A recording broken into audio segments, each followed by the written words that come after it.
Hello friends, I am Shilpa and you are watching my channel study mentor Shilpa. Okay, so friends, आज के video में हम NICL AO में जो डिस्क्रिप्टिव राइटिंग का पेपर होगा उसमें जो रीडिंग कॉम्प्रिहेंशन आने वाला है उसको कैसे सॉल्व करते हैं उसके बारे में जानकारी देखेंगे। ये वीडियो आपको नाबार्ड के एग्जाम में भी काम आएगा। ठीक है, so let's get started. So सबसे पहले इंपॉर्टेंट टिप ये है कि a passage will be given and question will be asked. ठीक है, you have to type the answers. इसका मतलब ये है कि वहाँ पे कोई भी आपको MCQs के क्वेश्चंस नहीं देखने को मिलेंगे डिस्क्रिप्टिव में।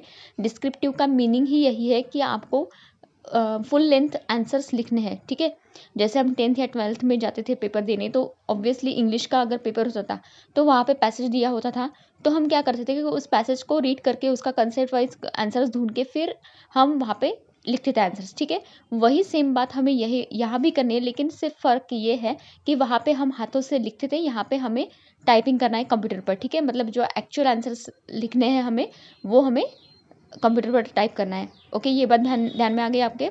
और अगर आपको इंपॉर्टेंट पॉइंट्स वगैरह लिखना है तो ऑब्वियसली आपके पास रफ शीट तो होगी ही, क्योंकि उसके तुरंत पहले जो आपका पेपर हुआ है मेंस का MCQs वाइज, तो आपके पास रफ शीट तो है, वो वहाँ पे आप इंपॉर्टेंट पॉइंट्स नोट डाउन कर सकते हो। लेकिन एक्चुअल जो पेपर मतलब आंसर जो राइटिंग करने हैं वो आपको कंप्यूटर पर ही टाइप करना है। ठीक है, ये बात ध्यान में आ गई आपके।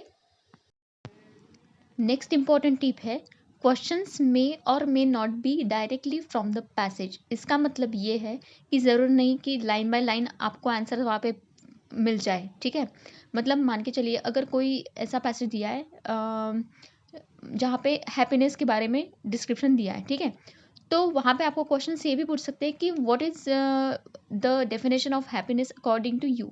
ठीक है, ज़रूर नहीं है कि आपको उसमें से ही आंसर्स लिखना है या फिर उसमें कट टू कट मतलब लाइन बाय लाइन आंसर आपको मिले, ऐसा ज़रूर नहीं है। ठीक है, तो ये भी बात आपको ध्यान में रखनी है कि आपको कंसेप्ट समझ के उसके आंसर्स लिखने हैं। ठीक है, पैसेज को समझ के।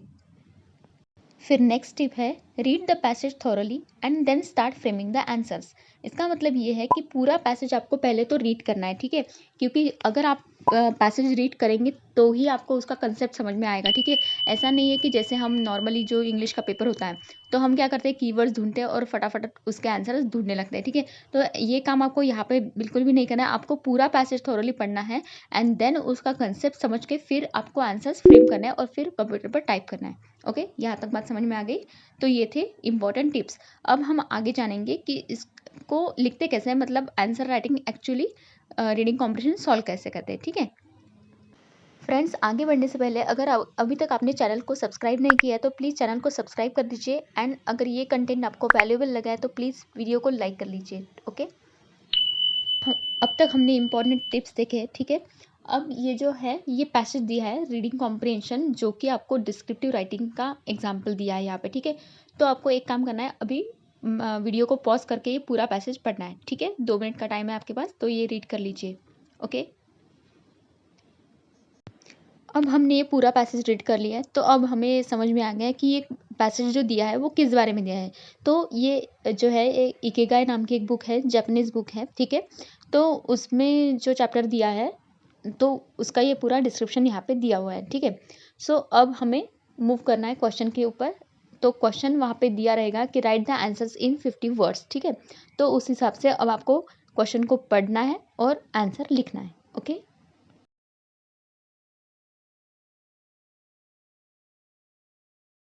अब देखिए यहाँ पे क्वेश्चन दिया है, what is meant by ikigai. Okay, so इसका आंसर आपको लिखना है 50 वर्ड्स में। तो ये है आंसर। सो देखिए, the word ikigai translate simply as a reason for being. तो ये हमें पैसेज में दिख गया कि रीजन फॉर बीइंग है। ठीक है, और in Okinawa Japan ikigai is the thought of a reason to get up in the morning.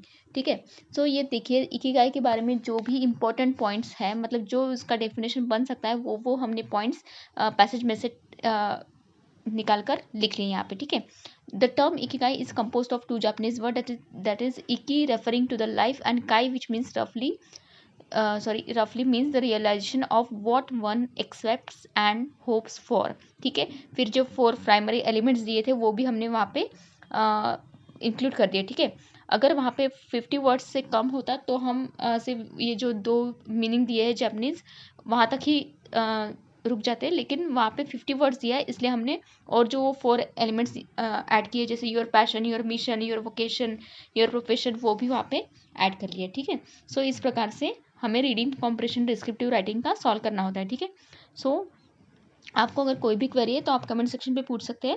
And आपको अगर प्रेसी राइटिंग के बारे में एंड ऐसे राइटिंग के बारे में वीडियो चाहिए तो वो भी मैंने ऑलरेडी अपलोड किया है, तो वो भी आप चैनल पर चेक कर सकते हैं, या फिर मैं उसका लिंक डिस्क्रिप्शन में दे दूँगी। ठीक है, so friends please subscribe to my channel and video को लाइक करना बिल्कुल मत भूलिएगा।